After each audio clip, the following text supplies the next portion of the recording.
All, good afternoon. ನನ್ನ name ಬಂದು Guruprasad. So ನಾವು ಇವತ್ತು ನೆಕ್ಸಾನ್ ವೆಹಿಕಲ್ಗೆ ಡ್ಯಾಶ್ ಕ್ಯಾಮ್ ಹಾಕಿದ್ದೀವಿ. BP5050 ಅಂತ ಫ್ರಂಟ್ ಆ್ಯಂಡ್ ಬ್ಯಾಕ್ ರೆಕಾರ್ಡಿಂಗ್ ಇರುತ್ತೆ ಇದರಲ್ಲಿ. ವಿತ್ 2 ಕ್ಯಾಮ್ರಾಸ್ ಬರುತ್ತೆ. ಫ್ರಂಟ್ ಕ್ಯಾಮ್ರಾ ಬಂದು 2K ಬರುತ್ತೆ, ರೇರ್ ಕ್ಯಾಮ್ರಾ ಬಂದು 1K ಬರುತ್ತೆ. ಈ ಸೆನ್ಸರ್ ಸಪೋರ್ಟ್ ಮಾಡುತ್ತೆ. ಇದು ಹಿಂಗಿರುತ್ತೆ ನೋಡಿ ಡಿವೈಸ್ ಎಲ್ಲ.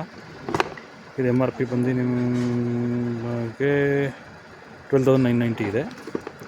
ಆಮೇಲೆ ಇದು ಫೀಚರ್ಸ್ ಇದು ಕ್ಯಾಮ್ರಾ ಟಾಟಾ ನೆಕ್ಸಾನ್.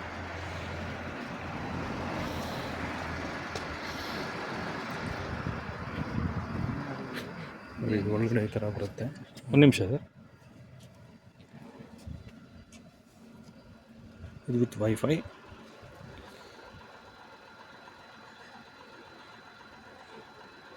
ಇದು ನಿಮಗೆಲ್ಲ ರೆಕಾರ್ಡಿಂಗ್ ನೋಡಿ ಕಂಪ್ಲೀಟ್ ರೆಕಾರ್ಡ್ ಆಗಿರುತ್ತೆ. ಇದು ಬರುತ್ತೆ ಆಲು, ಫ್ರಂಟ್, ರೇರ್ ಅಂತ. ಕೈಂಡ್ಲಿ ಕಾಲ್ ಮಿ 9740025537. ನಮ್ಮ ಗುರುಪ್ರಸಾದ್.